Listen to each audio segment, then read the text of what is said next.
Negara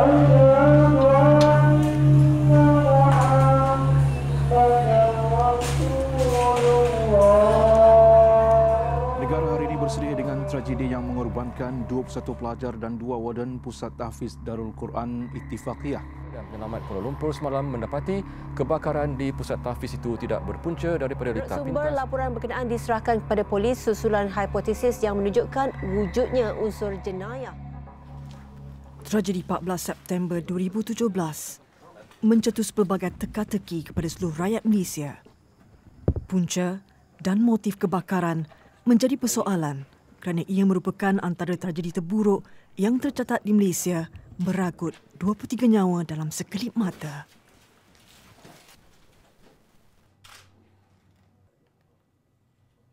Sebagai pegawai forensik, saya telah diberitahu di peringkat awal oleh pegawai saya bahawa premis itu hanya mempunyai satu pintu keluar. Jadi, apa yang bermain di fikiran saya, kenapa ada satu pintu keluar? Dan keduanya, kenapa ramai sangat terkorban? Sebab mereka yang terkorban ini tidak boleh keluar. Itu masalah dia. Dan bermakna kebakaran itu kemungkinan berada di sekitar pintu tersebut.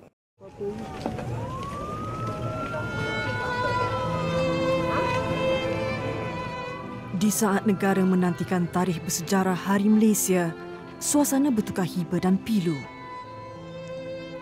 32 juta penduduk Malaysia berkabung di atas pemergian mangsa-mangsa tragedi kebakaran Pusat Tahfiz Darul Quran Ittifaqiyah yang sangat memilukan, apatah lagi membabitkan 21 orang kanak-kanak.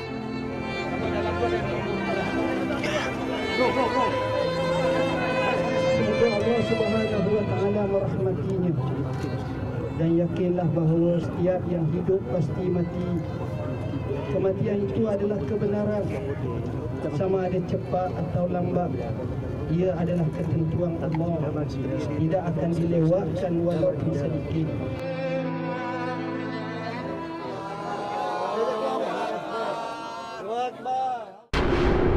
Kejadian yang bermula pada jam 5.10 pagi pada hari Khamis dikategorikan sebagai kes berprofil tinggi oleh pihak penyiasatan kebakaran.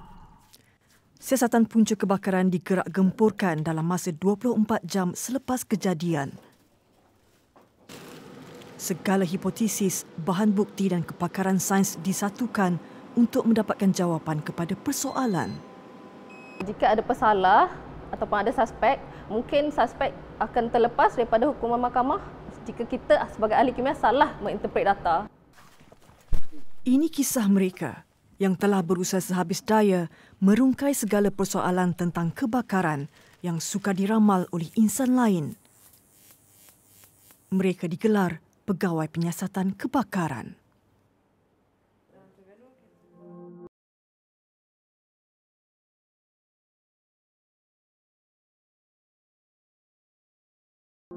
Akademi Bomba dan Penyelamat Malaysia Wakaf Tapai Terengganu.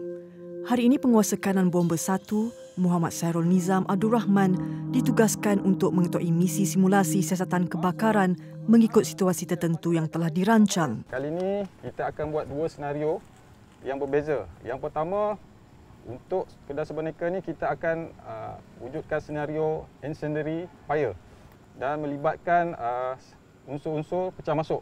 Untuk simulasi yang kedua, kita akan melibatkan asrama pekerja dan melibatkan peralatan elektrik. Kita kali ini kita akan gunakan iron. Baris, diam. Luar, baris. Bagi hari pertama ini, pihak forensik memerlukan kepakaran bomba dan penyelamat untuk bersiap sedia memadamkan api di pusat simulasi siasatan kebakaran.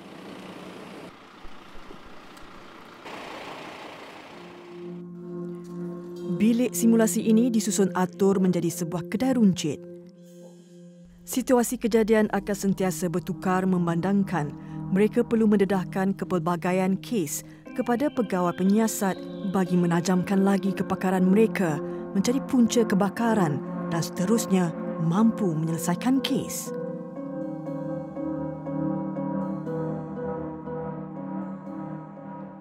Dalam forensik kebakaran ni, kita kategorikan klasifikasi punca kebakaran itu ada pada 3 lah. Yang pertamanya adalah semula jadi, Yang kedua disebabkan kemalangan dan juga yang ketiga disebabkan sengaja dibakar. Semula jadi. Ini tindakan semula jadi daripada alam sekitar lah. Contohnya, saya bagi contoh kilat.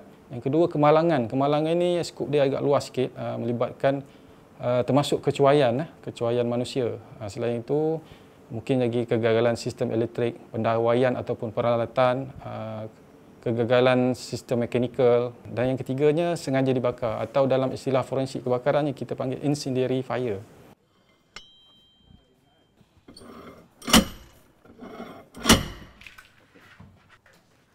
Hari pertama simulasi ini hanya akan membabitkan jurulatih pegawai penyiasat kebakaran untuk mewujudkan senario kes. Tempat ini akan dibakar.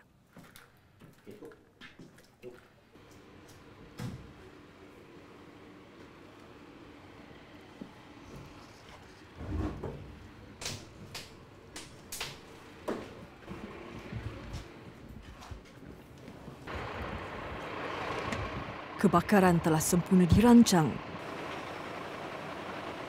Forensik atau pegawai penyiasatan kebakaran hanya memasuki kawasan untuk siasatan sehari selepas kejadian.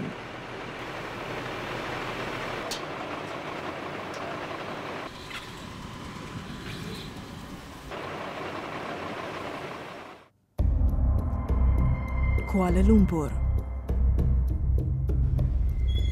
Jalan Keramat Hujung, Kampung Datuk Keramat.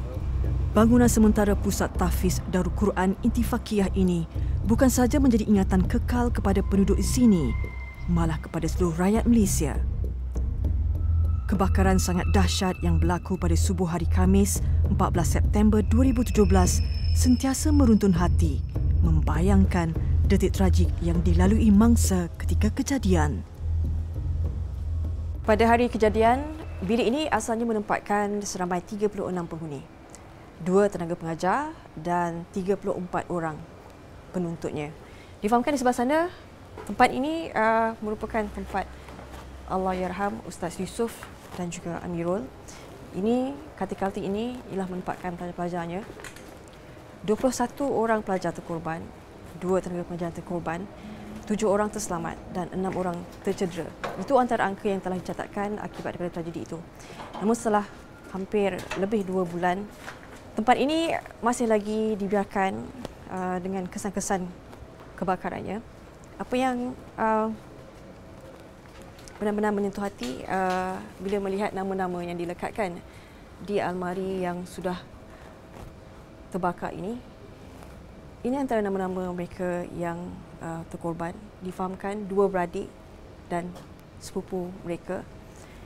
Dan antara pastinya yang menjadi ingatan kepada seluruh rakyat Malaysia, antara mangsa paling muda dalam tragedi itu, Umar Al-Hattab yang berusia 6 tahun.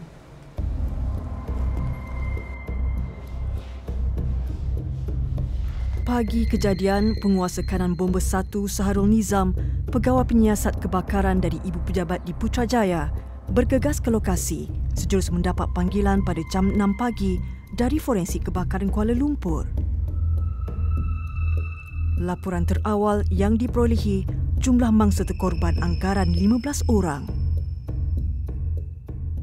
Apa yang terlintas di fikiran saya adalah kenapa terbakar lagi tahfiz, dan saya terbayangkan kisah yang pernah berlaku pada tahun 1989 dulu, iaitu kebakaran Pondok Pak Ya, tahfiz itu di Kedah.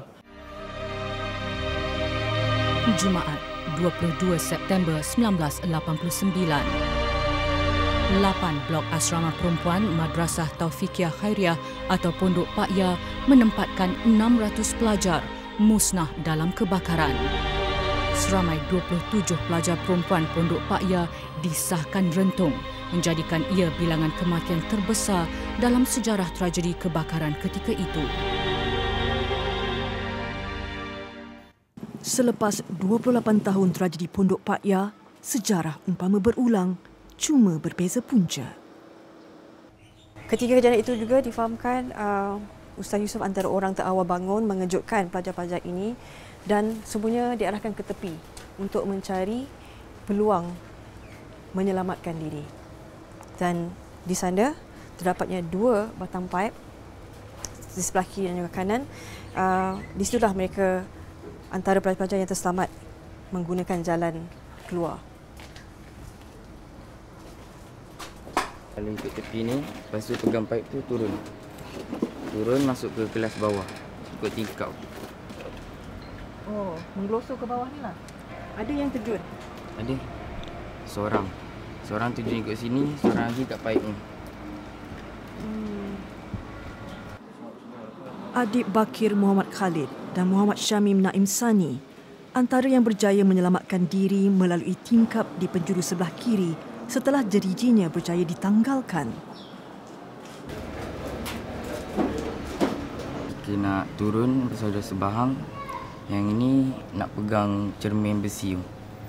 Parut kekal di tangan kanannya ini pastinya sentiasa mengingatkan Adib kepada pengorbanan sahabat yang menyelamatkannya. Kawan saya, Muhammad Daniel. Mula saya belakang dia. Lepas tu, dia tengah impit-impit tu, dia tolak saya. Kau turun dulu, Dip. Turun dulu. So, saya pun turun lah. Turun, lepas tu saya nampak dia dah jatuh dah. Dia nak panjat, lepas tu jatuh balik ke belakang. Ketika pertemuan, Adib 15 tahun dan Syamim 16 tahun mengakui selalu bermimpi tentang mereka. Antara faktor yang mampu membantu pegawai penyiasatan kebakaran membina hipotesis mencari punca kebakaran ialah penemuan kedudukan mangsa di bilik ini. Ini kedudukan yang pertama lah kita masuk kan. Kita tengok selain daripada ada satu mangsa kat sana, so dari sini sekumpulan di hujung sini dalam keadaan bertindih dan kita tahu bilangan masa tu.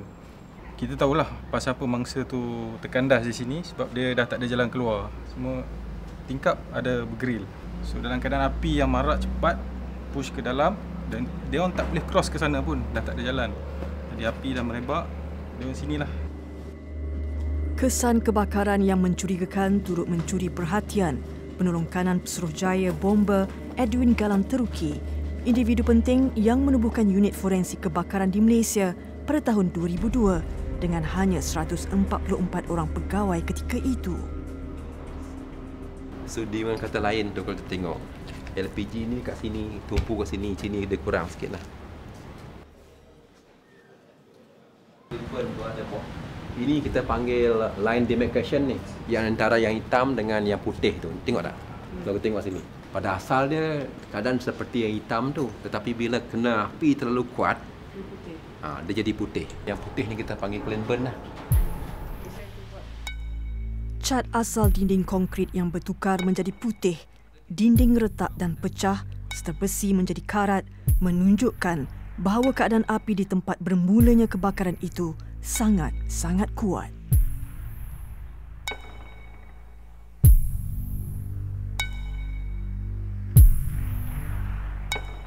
Bila di luar kita nampak apinya sangat bertumpu pada satu tempat itu dengan kuat.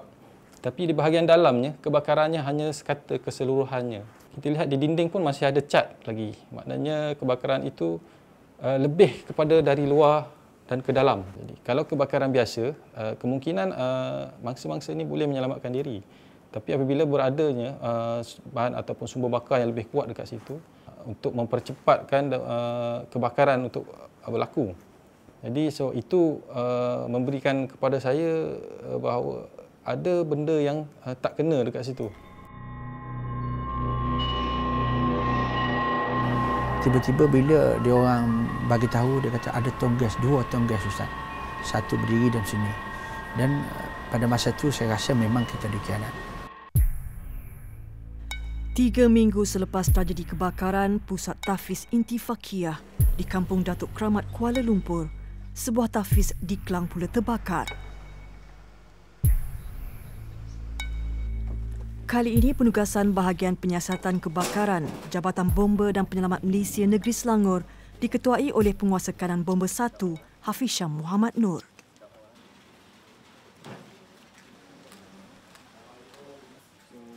Pusat Tahfiz Nur Al-Quran ini milik Haji Abdul Hamid Dahlan. 3 tahun diusahakan bersama anak lelakinya, ia menempatkan 25 pelajar lelaki berusia 10 hingga 19 tahun.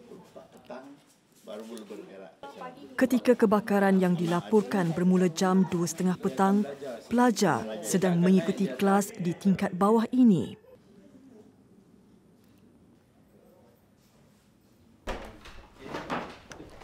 Di tingkat atas bangunan, kebakaran menghanguskan 4 bilik asrama lelaki. Biarpun semua pelajar terselamat, kes kebakaran tahfiz yang berturut-turut berlaku dalam tempoh kurang sebulan menjadikan pihak penyiasatan kebakaran menumpukan sepenuh perhatian untuk merungkai apa sebenarnya yang berlaku. Adakah ia sengaja dibakar atau kemalangan? Namun pegawai penyiasat perlu terlebih dahulu mengetahui selok-belok plan bilik asrama ini yang berkeluasan 150 meter persegi. Berdasarkan kepada kesan kebakaran yang ada pada bahagian konkrit bangunan ini, mereka membina hipotesis menjadi punca sumber api. Melalui pengamatan, Tuan Hafiz Syam mengesyaki bilik ini antara punca bermulanya penyebaran api. Okey, kalau kita nak tengok ni pun kawasan ni, sini dah tak ada dah. Yang sana yang nampak. So kalau hasil dari pemantauan sini, kamu akan dapatkan, kamu ambil ukuran cadep ni, sebelah sini dengan sebelah sana. Ukuran kedalaman arang juga membantu siasatan. Maknanya dia sekarang ni, kalau yang saya kata bilik ni, sebab dia sini dah habis. Yang kat sini ni masih... Yang bahagian elok ni? Bahagian elok ni yang sebelah sana. Maknanya dia yang sebelah sini ni, api dari sini. Kalau di sini dah nampak terlalu banyak, maknanya di bilik ni lah yang menerima kehangatan haba api yang paling besar. Sebab tu dia makan sini. Kat sini ni api bukan bermulanya, sebab tu dia masih elok lagi sebelah ni. Itu maksud dia. Bahagian atap di bilik tengah ini hangus sama sekali dijilat api. Sisa kebakaran yang ada pada kayu binaan di bahagian ini mampu memberi kepastian dengan sokongan fakta lebih jelas sama ada hipotesis yang mengatakan bahawa bilik ini adalah punca bermulanya sumber api itu benar-benar sahih. Difahamkan, jika bacaan yang besar diperolehi, di situlah tempatnya api bertumpu lebih lama berbanding bacaan ukuran yang lebih sedikit. 0.7. Poin ketiga 0.5. Poin pertama 1. Tiada tanda-tanda dan kesan kebakaran yang mencurigakan. Kes merujuk kepada punca kemalangan elektrikal.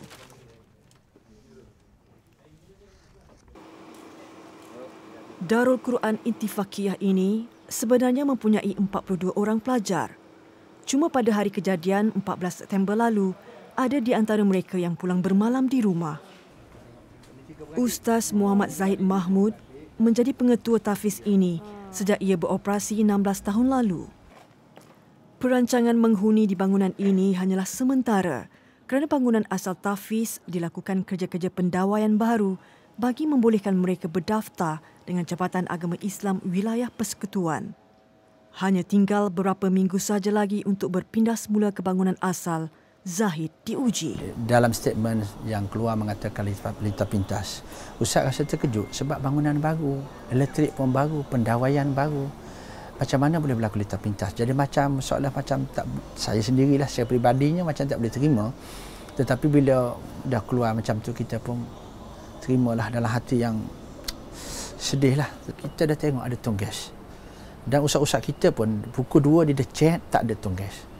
Tiba-tiba bila dia orang bagi tahu, dia kata ada tong gas, 2 tong gas ustaz. Satu berdiri dalam sini. Dan pada masa tu saya rasa memang kita dikhianat.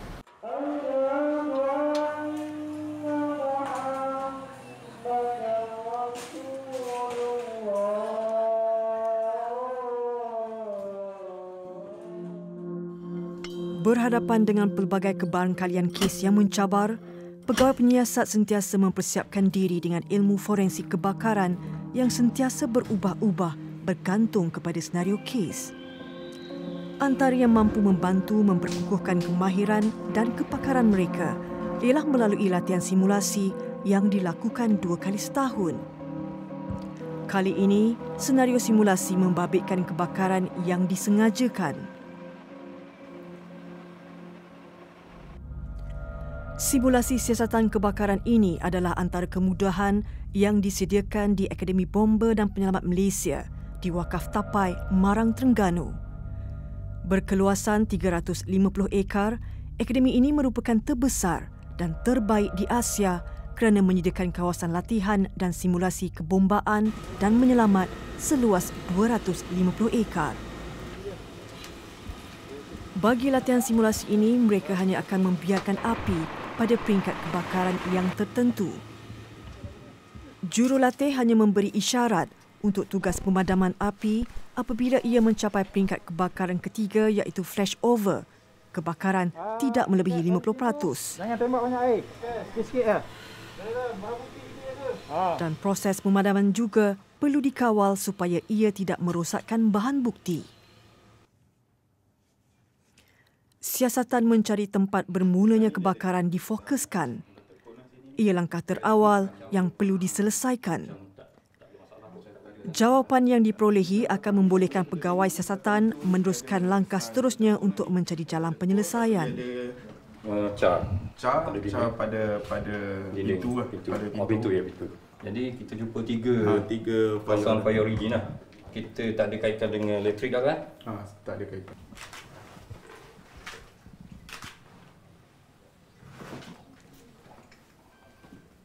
Macam mana tahu itu adalah origin dia?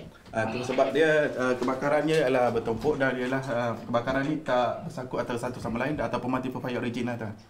Tombol tak ada. Yang ni tak pecah. Yang ni pun dia ada pecah. Tombol tak terjejas, tapi dah dalam ni dia ada kesan umpil lah. Padahal tingkap ni dipecah dulu ataupun pecah disebabkan oleh api? Pecah disebabkan oleh api lah.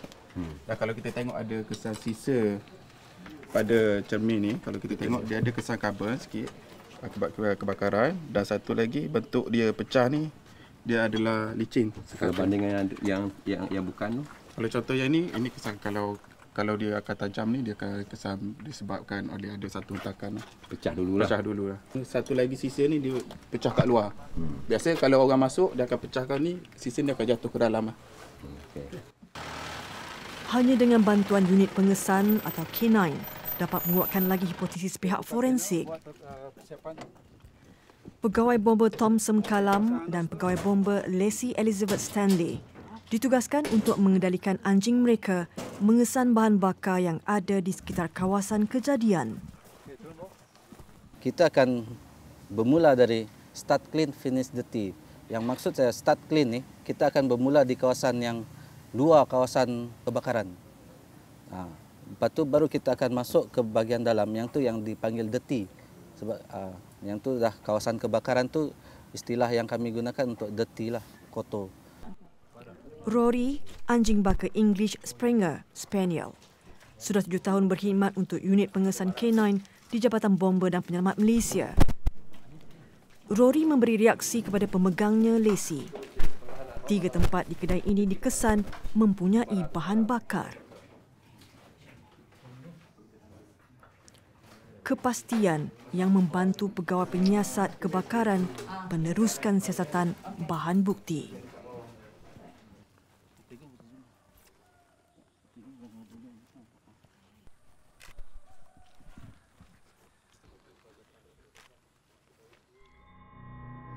Mungkin suspek akan terlepas daripada hukuman mahkamah jika kita sebagai ahli kimia salah menginterpret data. Jalan Klang Lama, Kuala Lumpur. Di sini pangkalan unit pengesan atau K9 Jabatan Bomba dan Penyelamat Malaysia. Setiap minggu, latihan dilakukan untuk melatih anjing-anjing K9 kepada pengesanan 7 bahan bakar. Petrol, diesel, kerosene, turpentine, lighter fuel, spirit dan thinner bakal menjadi kamus panduan anjing di sini. Hari ini latihan yang dikenali sebagai pot training melatih haiwan kanin atau K9 mengesan bahan bakar petrol.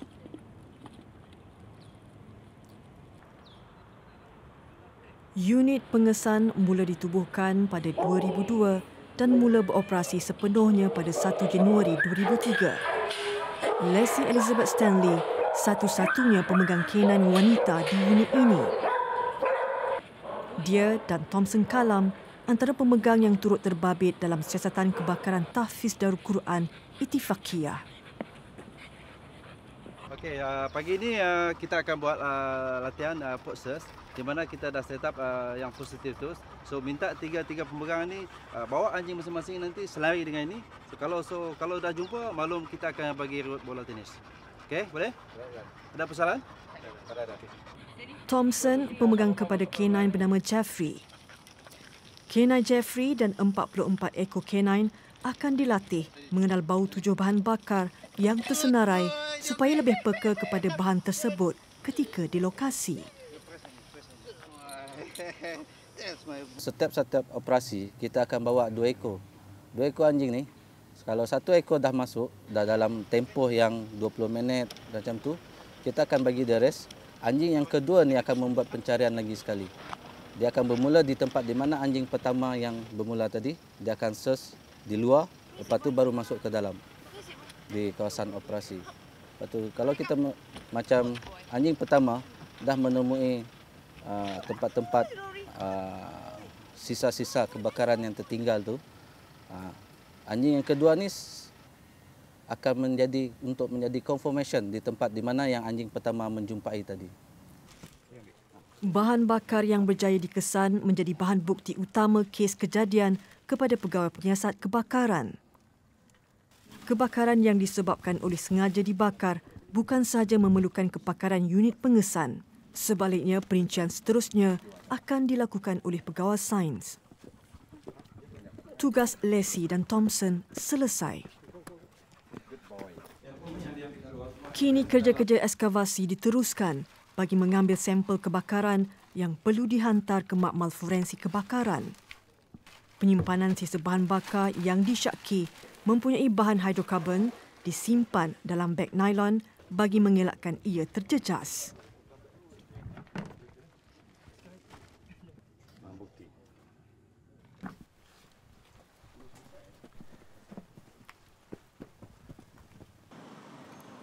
Kuala Terengganu, salah satu daripada 9 lokasi makmal forensik kebakaran di Malaysia. Syamsilawati Mustafar, pegawai sains atau ahli kimia yang ditempatkan di makmal penyiasatan kebakaran. Tanggungjawabnya besar kerana keputusan analisa adalah penentu kepada kesimpulan kes ini. Jika ada pesalah ataupun ada suspek, mungkin suspek akan terlepas daripada hukuman mahkamah jika kita sebagai ahli kimia salah menginterpret data. Proses untuk menganalisa data akan menjadi lebih mudah jika sampel bahan bakar dihantar oleh pegawai penyiasat kebakaran dalam tempoh 24 hingga 48 jam selepas ia diambil.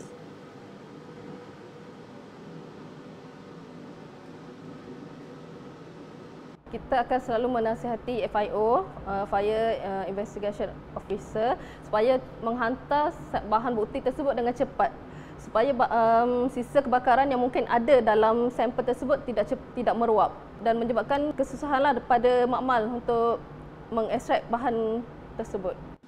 Sejak tahun 2008, forensik dianggap sebagai satu badan penting dalam menyelesaikan sesuatu kes. Dengan bantuan ilmu forensik, punca kebakaran dapat dikenal pasti sebanyak 100% berbanding 10 tahun lalu, 30% kes gagal diketahui punca terutamanya melibatkan sengaja dibakar.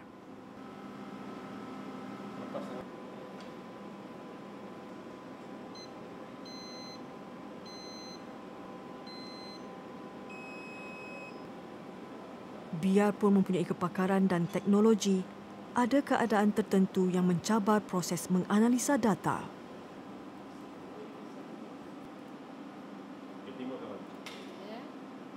Yang paling susah untuk diuji adalah sampel yang dihantar, dia bercampur. Pesalah tersebut dia membakar menggunakan petrol dan diesel. Petrol kan untuk memulakan kebakaran dan diesel untuk memanjangkan kebakaran tersebut. Jadi bila dia bercampur, agak susah untuk makmal menginterpret data tersebut. Bagi sampel kebakaran yang telah dianalisa ini, data menunjukkan ia positif mengandungi 3 bahan kimia yang terdapat dalam bahan bakar.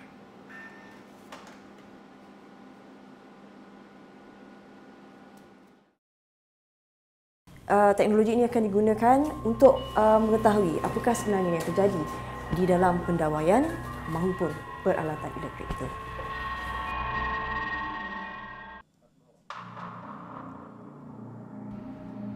Banyak punca yang boleh menyebabkan kebakaran. Situasi ini pastinya lazim berlaku di rumah. Ia dikategorikan sebagai kemalangan yang disebabkan oleh kecuaian manusia. Setrika panas yang dibiarkan pada bahan mudah terbakar hanya memerlukan anggaran 3 minit sebelum ia mencetuskan kebakaran. Berdasarkan analisis forensik kebakaran, lebih 50% punca utama kebakaran di Malaysia disebabkan oleh kemalangan elektrik.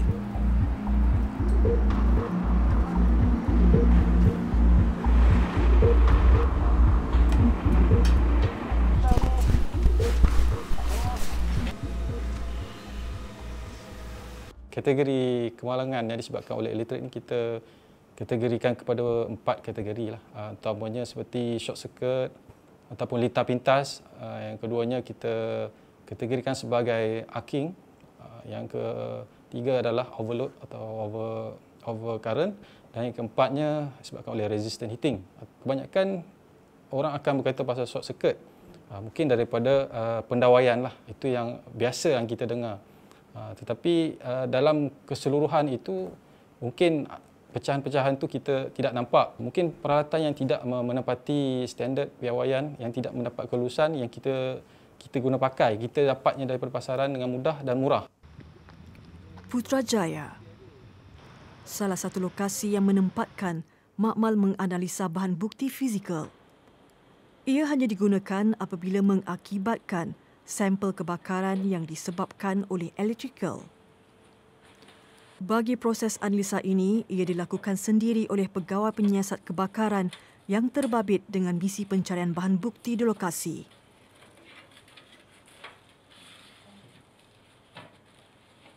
Kita lihat dekat sini, sebelah sini adalah lebih intens. Ada kesan yang lebih intens daripada sebelah sini. So kita akan lebih tumpukan di bahagian sini. So kita akan cari punca tu dekat mana.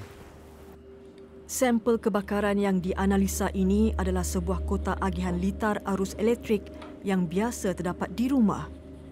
Nizam mendapati terdapatnya ciri pendawaian yang longgar di kotak Swiss ini dan menyebabkan arcing. Kita biasa dengar lah dekat ni DB ni kita akan dengar bunyi macam current sentuh tak sentuh kan. Jika keadaan itu dibiarkan lama dan tidak melakukan sebarang pemeriksaan, arcing mampu mencetuskan kebakaran. Bagi memastikan bahawa kebakaran adalah disebabkan oleh punca elektrikal, mereka perlu mencari elemen yang membuktikannya.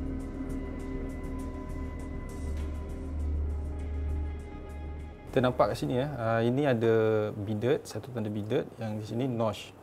So kita nampak dia punya natural punya cause failure of electrical. Nampak bila kita nampak ada kesan yang berkilat bidet dia dan ada demarcation, kesan terbakar. Kalau disebabkan oleh kebakaran api, dia kesan dia lain.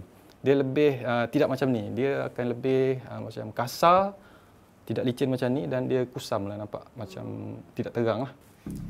Ujian ini memperlihatkan pengaliran arus elektrik yang lebih besar daripada kemampuan yang ditetapkan pada alat elektrikal antara menjadi punca kebakaran. So ini yang akan berlaku apabila berlakunya overcurrent dan dia akan melting, akan mencairkan insulation wire tersebut. Apabila wire itu telah terdedah, dia lebih mudah untuk apabila kita terkena dengan combustible material, bahan-bahan mudah terbakar. So akan mudah berlakunya kebakaran.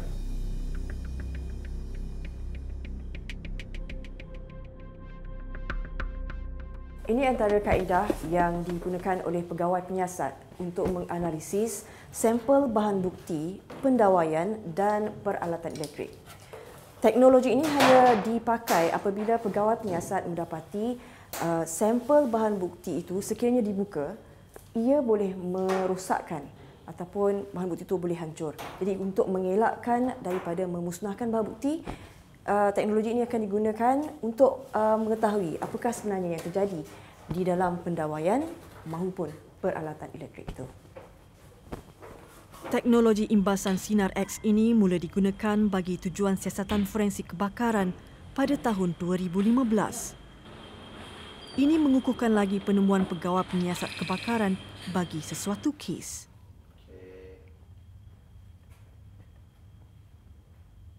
So ini sebenarnya adalah satu line, garisan sambungan kabel.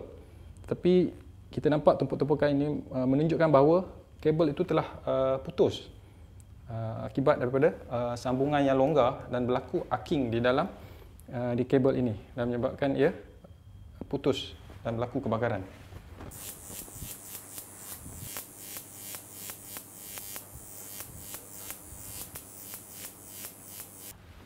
Satu lagi alternatif teknologi tinggi yang membantu pegawai forensik menyempurnakan tugasan.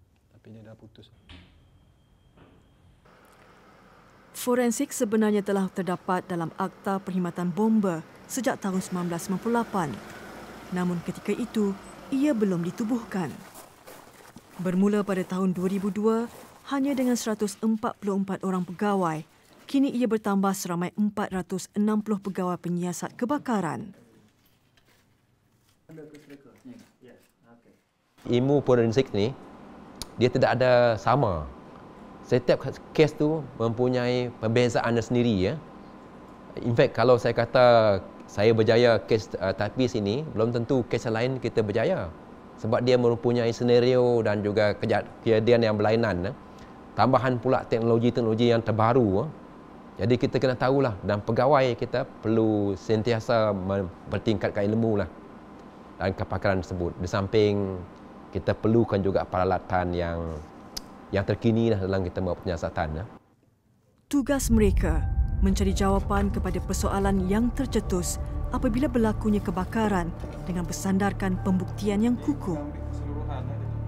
Mereka adiwira belakang tabir mendedahkan kebenaran di sebalik kemalangan dan memberi keadilan sebenar kepada mereka yang teraniaya.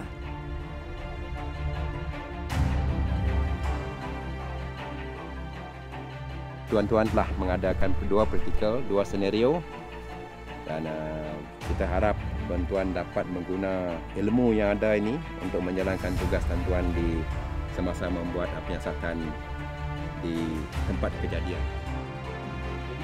Kes kebakaran Tahfiz Intifakiyah merupakan kes paling pantas dapat diselesaikan oleh pihak forensik kebakaran dalam tempoh 24 jam. Neslos pada pintu, siling, almari dan rak kasut. Clean burn pada dinding di sekeliling pintu masuk bilik asrama menguatkan lagi bukti tempat bermulanya kebakaran di pintu tersebut. 4 km dari lokasi kebakaran Tahfiz Darul Quran Intifakiyah, di sini terletaknya bangunan asal. November tahun lalu, mereka telah berpindah ke bangunan ini. Adib dan beberapa pelajar lain telah memulakan pengajian seperti biasa. Begitu juga dengan Syamim, biarpun masih bersedih kehilangan sahabat handainya.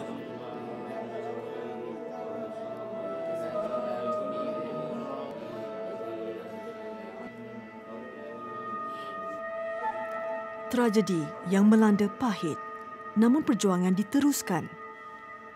Kini panji semangat untuk menuntut ilmu di Tahfiz Intifakiyah ini tetap diteruskan di tempat baharu.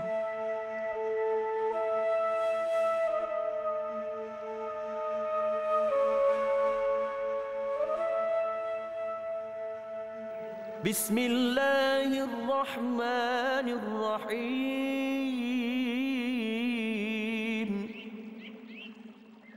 Alhamdulillahi Rabbil Alamin. Ar-Rahmanir-Rahim.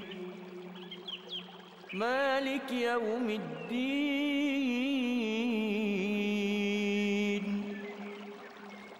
Iyyaka na'budu wa iyyaka nasta'in.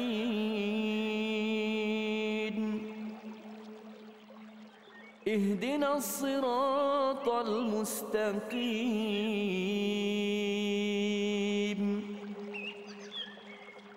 صراط الذين أنعمت عليهم غير المغضوب عليهم ولا الضالين